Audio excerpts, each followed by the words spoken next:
On va commencer le cours sur les volumes. Donc dans un parallélépipède rectangle,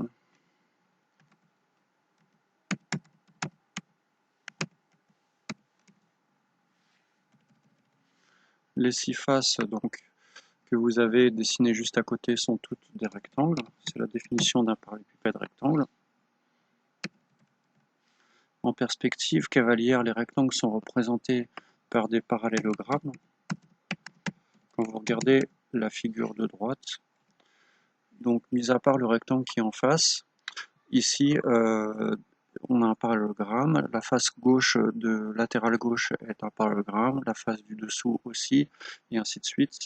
Les arêtes latérales, donc quand on parle d'arêtes latérales, sont les arêtes de gauche et de droite. Elles sont perpendiculaires aux bases.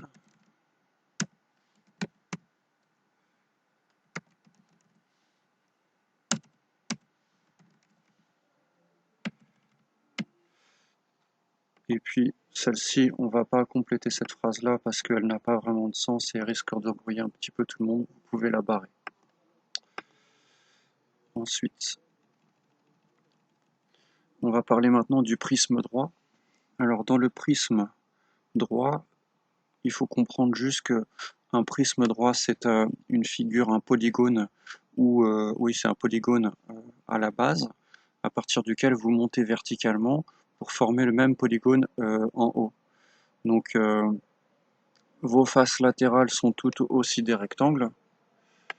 Et on peut commencer à compléter. Donc dans un prisme droit, les bases sont des polygones superposables. C'est-à-dire que la base du bas et celle du haut sont des polygones superposables. Alors, pardon, superposable, ça vient juste en dessous.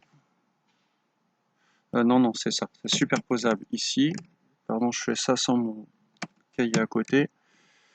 Et les bases, elles sont parallèles entre elles.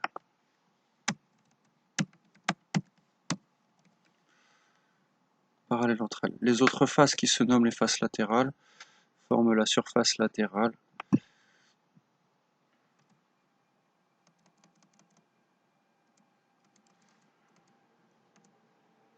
Voilà. Elles sont des rectangles, c'est ce qu'on a dit tout à l'heure.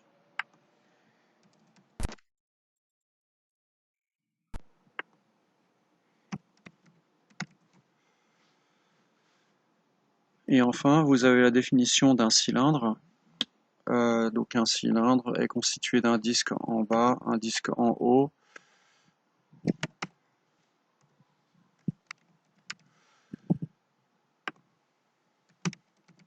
Et vous remarquez qu'il n'y a pas de distinction entre cylindre plein et cylindre vide, comme on fait la distinction entre cercle et disque.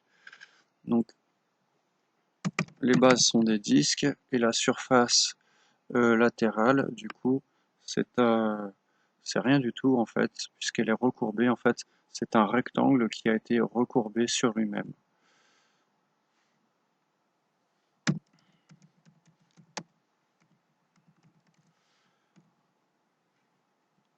Elle est quand même la surface latérale perpendiculaire aux bases.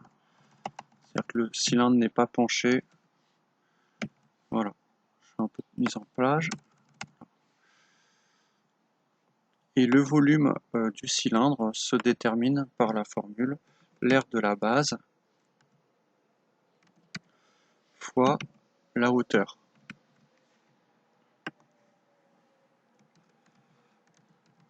Vous remarquez que j'ai pas mis non plus de formule pour le volume d'un pavé droit ou d'un prisme, d'un parallélépipède rectangle, parce que c'est exactement la même formule, c'est l'aire de la base fois la hauteur.